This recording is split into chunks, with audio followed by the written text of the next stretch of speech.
Why me, Claire? Why do I always have the worst relationships? It's okay, babe. Just stop crying. Stop crying? Why do they always leave? For no reason, they just disappear. Shh, it's okay. I'm here. I'm not going anywhere. Maybe it's because you haven't noticed the one who truly cares. One who truly cares? What do you mean, Claire? I mean me, Sandra. Haven't you noticed? I care about you. All the love I've shown you, all the money I spend, is because I love you, Sandra. Claire, what was that about? Come on, Sandra. I won't hurt you like men do to you.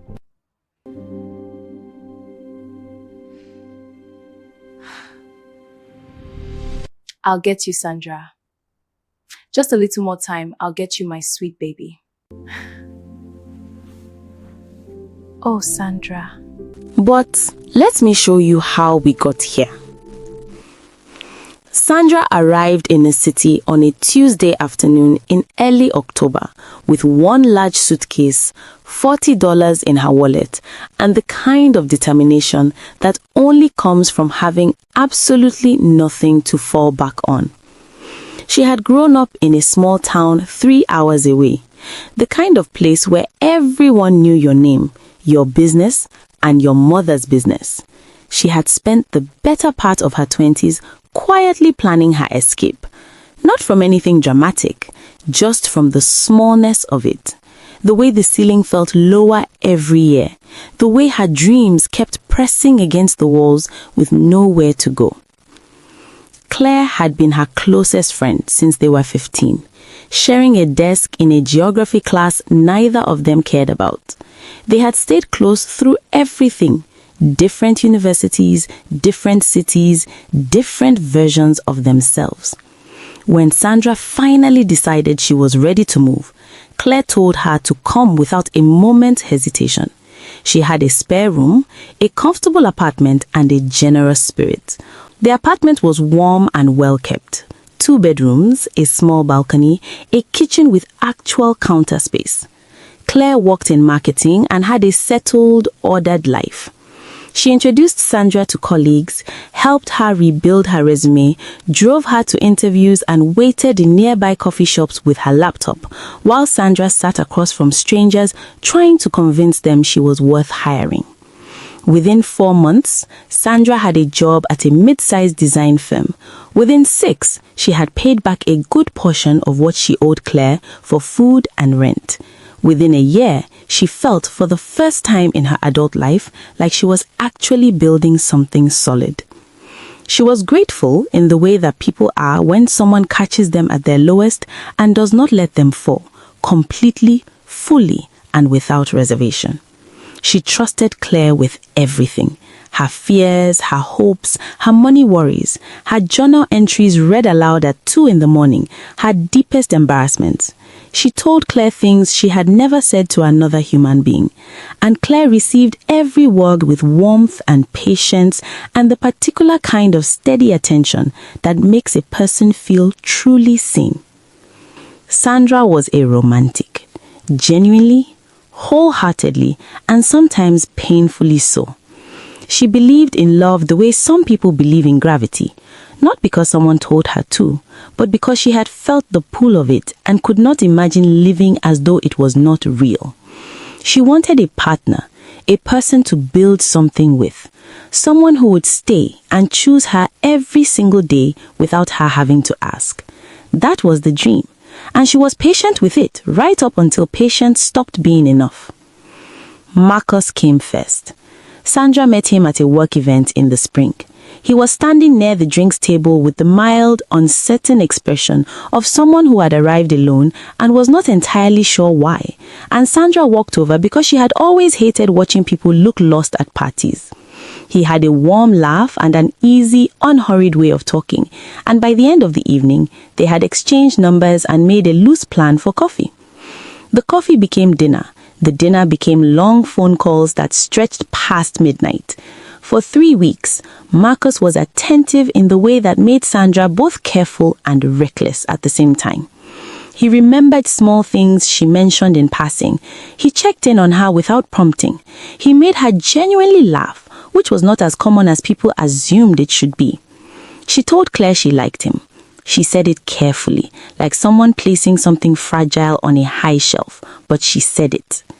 Claire smiled and refilled her coffee and said all the right things. To be careful, to take her time, to not get ahead of herself. Her voice was warm, her eyes were unreadable. On a Monday morning, 3 weeks in, Sandra reached for her phone to reply Marcus's usual morning message and found nothing. No message, no explanation.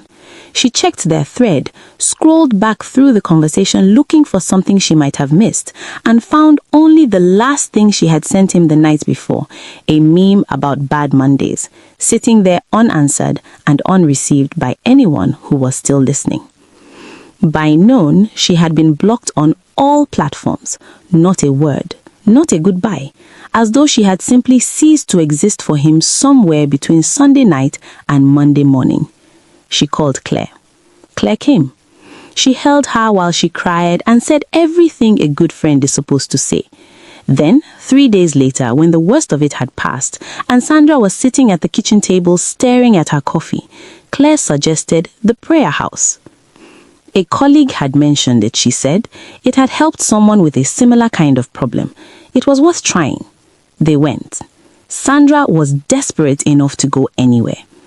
The prayer house was tucked inside a converted building on a quiet side street. It smelled of incense and old carpet. The man who received them had a calm, authoritative voice and a full page of instructions for Sandra to follow. He collected his fee in cash and told her to be hopeful. They went home. Daniel came second, arriving in Sandra's life like a second chance dressed in ordinary clothes. He was a friend of a colleague, quiet, thoughtful, the kind of man who listened more than he spoke and asked follow-up questions, which meant he had actually been paying attention. Sandra found that immediately refreshing after Marcus's easy, surface-level charm. Daniel did not try too hard. He simply showed up and was himself, and for a while that felt like enough. 2 months passed, easy months. Sandra began to relax in small, cautious ways. She stopped bracing for the end of every conversation. She stopped editing herself before she spoke. She started, carefully and with great internal resistance, to believe that this one might actually last. Then one Tuesday evening, her phone lit up with his name and the message was 6 words long. He said he needed space. He said please do not contact him. He said he was sorry. That was the entire message. No call, no explanation, no door left even slightly ajar. Sandra sat on her bed holding her phone and felt something inside her shift into a kind of numb stillness that was in some ways worse than crying. She had not done anything wrong that she could identify. There was no argument, no misunderstanding, no moment she could point to and say that was where it went wrong. He had simply decided, quietly and without warning, to disappear. Claire was there within an hour of Sandra's text. She held her. She said the right things. She stayed until Sandra was calmer. Then, a few days later, she suggested a prophet she had heard about from someone at work. This one was said to deal specifically with what Claire called relationship patterns, cycles of loss that people could not seem to break on their own. Sandra was exhausted and fragile and out of better ideas. The prophet was theatrical in a way that would have made Sandra laugh in another version of her life. He prayed loudly and at length. He spoke in 3 languages. He gave Sandra a small bottle of oil and a list of morning prayers and collected his fee with the satisfied air of a man who had done good work. Claire sat beside Sandra throughout, her hand resting on Sandra's arm, her expression attentive and concerned. Nothing changed. James was the one that truly hurt. He arrived in her life like something Sandra had been asking for without knowing how to say it. He was warm in the way that felt real rather than performed. A walk to pick up groceries became an hour-long conversation about fear and ambition and the strange comfort of routines. He met her friends and they liked him immediately. He spoke about the future using words like we and us so naturally and so often that Sandra barely noticed how much had shifted until one evening she caught herself mentally rearranging her apartment to include him and then laughed at herself for how far ahead she had gone. Nearly 3 months, the longest stretch yet, the most certain she had felt. She told Claire she thought this might genuinely be it. Claire listened carefully, nodded, and said it was still early. She told Sandra not to move too fast. Her voice was gentle, and her concern seemed genuine. Sandra let it go. 3 weeks later, James called her on an evening when she was still at her desk. She answered smiling. The sound of his voice immediately told her something was wrong. He apologized before he explained. He said he could not continue seeing her. He said something did not feel right and he did not know how to explain it. He said he was sorry again and again, his voice genuinely unsteady, and then the line went dead before Sandra could ask a single question. She sat at her desk for a very long time without moving. She did not eat dinner that night. She did not eat breakfast the next morning. On the second day, Claire arrived with food, sat beside her on the bed, and held her with the kind of quiet, steady presence that Sandra had come to depend on so completely she had stopped thinking to question it. Claire was always there, every time, right after every fall, as though she had been standing nearby the whole time, ready. Sandra felt nothing but gratitude. Ryan walked into Sandra's life 6 months after James. 6 months was approximately how long it had taken her to stop flinching every time she got close to someone new. She met him through a mutual acquaintance at a small gathering, the kind of low-key evening where nobody was trying too hard and the conversations were long and unhurried. He worked in cybersecurity.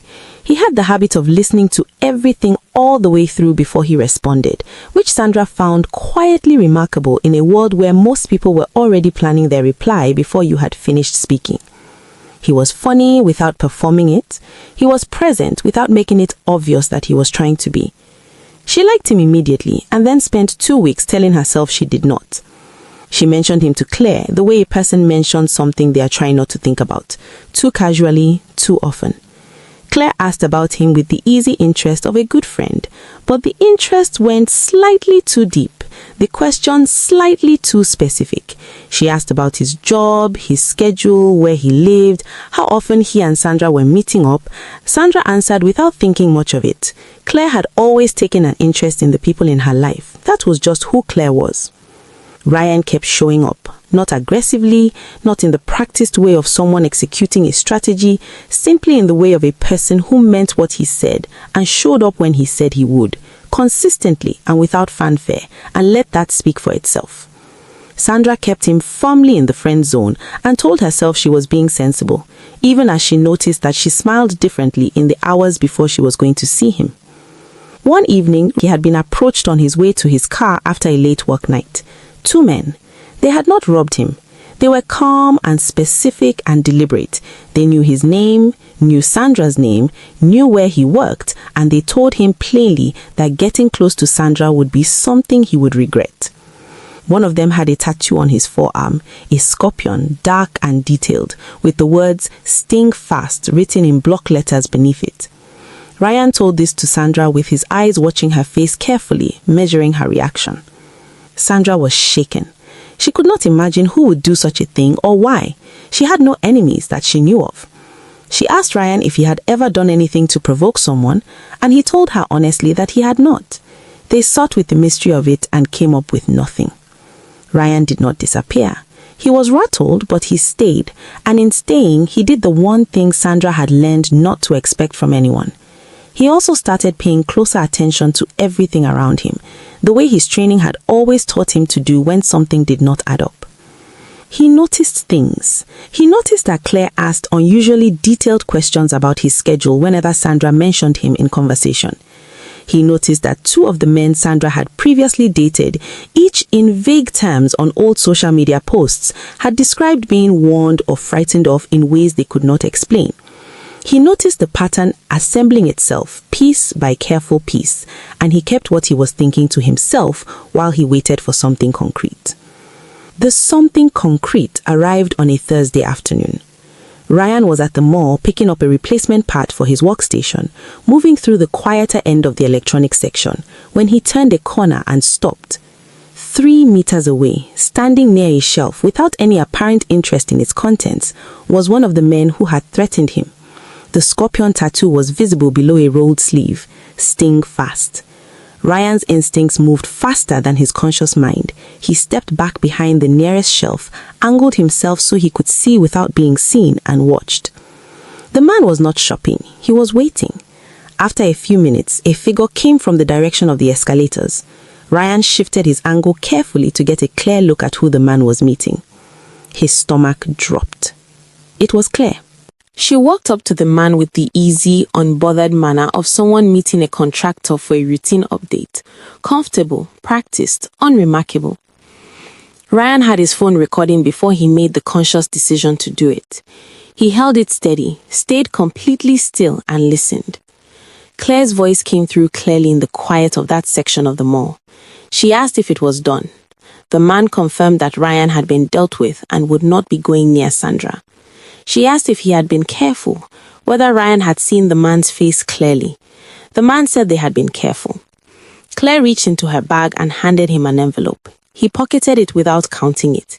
They parted ways without making eye contact again, with the practiced, unhurried ease of two people who had done this more than once. Ryan stood behind the shelf for a full minute after they both walked away. He did not move, he did not speak. He just stood there in the quiet of the electronics aisle while the recording ran and then ended, and the implications of what he had just witnessed settled over him like something cold and irreversible. Then he called Sandra and told her he was coming over. The recording played and none of them moved. Claire's voice came through the phone speaker with perfect clarity. Every word landed in the silence of Sandra's living room without mercy or softening. The confirmation, the payment, the calm transactional ease of a thing routinely done. When it ended, the room was so quiet that the sound of a car passing outside felt like an intrusion. Sandra looked at Ryan. Then she looked at Claire. She did not raise her voice. She simply asked whether that was Claire's voice on the recording. It was not a question, not really. It was the last moment before a door closed permanently, but she asked it anyway. Claire sat completely still. The composure she had maintained for years, the careful warmth, the measured responses, all of it came down quietly and completely in that moment. She did not reach for a denial or an excuse. She simply said yes. Sandra asked about Marcus. Claire said yes. Daniel, yes. James, yes. And then the full weight of it arrived, not in pieces, but all at once. Claire confessed everything. She told Sandra about the men she had paid to approach and frighten away. Not just Ryan, but Marcus before him, Daniel, James, and others Sandra barely remembered now, each one driven off in ways that had been made to look coincidental or inexplicable. She told her about the prayer houses she had suggested, knowing with complete certainty that they would not work, because she had needed Sandra to keep feeling like she was the problem. She told her about the prophets, chosen and suggested for the same reason, to keep Sandra circling in the same hopeless pattern, spending money and energy on solutions to a problem that Claire herself was creating. And underneath all of it, the root of everything, the secret she had been carrying alone since they were 22 years old. She was in love with Sandra. She had always been in love with Sandra. She had watched every relationship form and made the calculated decision each time to end it before Sandra could become too attached. She had been waiting through all of it, through every prayer house and every prophet and every early morning when Sandra could not get out of bed, for Sandra to be broken enough by men to finally consider something different, to finally consider, Sandra sat completely still through all of it. She did not interrupt. She did not cry. She absorbed it the way a person absorbs news that they will not fully feel until later when they are alone. When Claire finished, Sandra stood up from the couch. She moved slowly and deliberately, like someone navigating a room they no longer recognized. She walked to her bedroom door and then stopped with her hand on the frame and turned back. She told Clare that she believed her, that she could see the love in what Clare was saying, that she probably always seen it even when she told herself she was imagining things. But she also told her clearly and without cruelty that love does not do this. Love does not burn everything around the person it claims to protect just to be the last one left standing. That was not love. It was obsession. And Sandra deserved better than that. Clare deserved better than what that kind of love had made her. Clare's face crumpled. Sandra went to her room and packed her bags. She did not slam drawers. She did not throw things. She moved through the familiar space with a terrible quietness, folding clothes and placing them carefully into her suitcase. And the care of it, the precision, made everything feel more final than anger would have. Clare appeared in the doorway. She begged. She apologized. She said she had done it out of love, that Sandra had to understand, that she had not known how else to hold on. Sandra stopped what she was doing and turned to face her one last time. She spoke quietly and without raising her voice, and told her everything she needed to say. Then she turned back to her suitcase. She called Ryan from her room and asked if he could help her find somewhere to stay that night. He said yes, without a single unnecessary question. She wheeled her suitcase through the living room. Clare was on the couch with her face in her hands, her shoulders moving with the kind of crying that makes no sound. Sandra paused at the front door.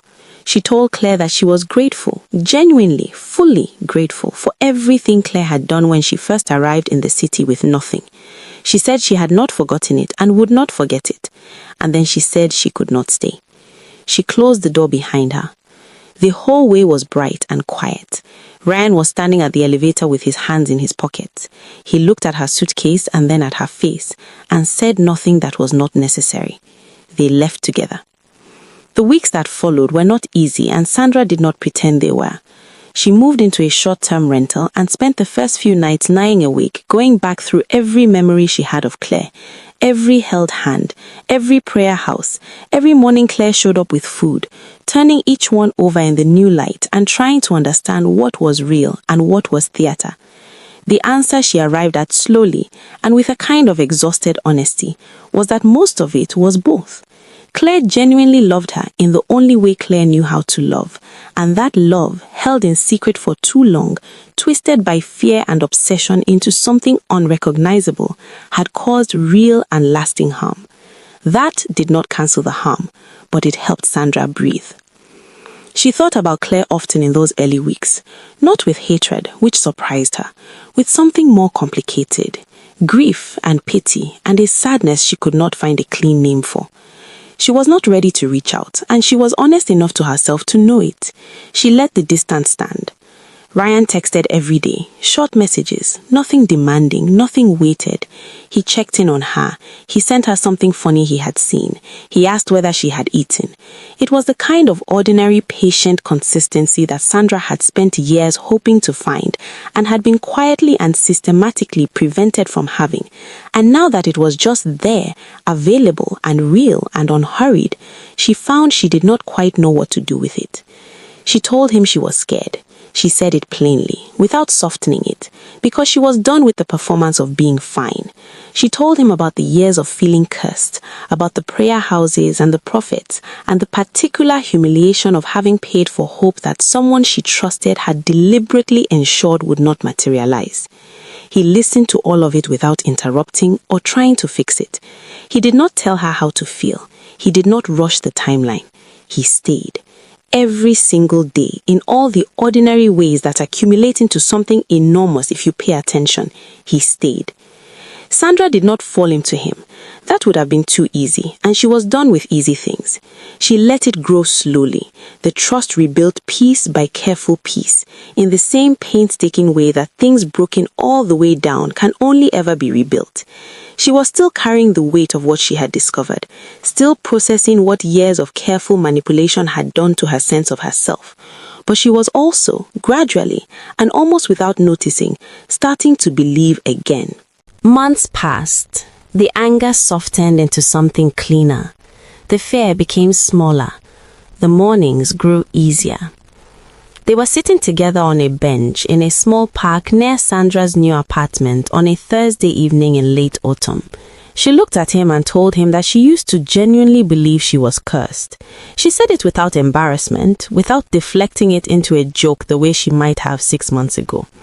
She told him she had spent real money on that belief, had built her understanding of herself around it, had walked through years of her life convinced that love was simply something that passed over her. Ryan looked back at her and told her she had never been cursed. She had simply been surrounded by the wrong people. The wrong men, yes, but more than that, she had been surrounded by help that had its own agenda, by devotion that was really possession, by a friendship that was really a cage, built so carefully and with such apparent love that Sandra had never once thought to test the walls. She had never been broken. She had never been the problem. She had simply been in an environment designed by someone who claimed to love her, to keep breaking things around her before they had a chance to grow.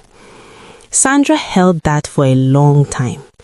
Then she leaned into him and his arm came around her properly, warm and steady and without conditions.